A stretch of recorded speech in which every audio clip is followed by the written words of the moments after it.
Кто такие кыргызы? Многие знают про Манаса и про 40 племен, но мало кто задумывается, что за этой цифрой скрыта целая история этногенеза, начавшаяся еще 2000 лет назад. Кыргызы — это не одно племя. Это союз.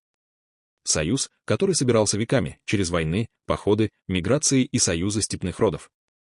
В древних китайских хрониках Хань-Шу кыргызы появляются еще во II веке до нашей эры, там они названы Гиньгун или Хёэгас.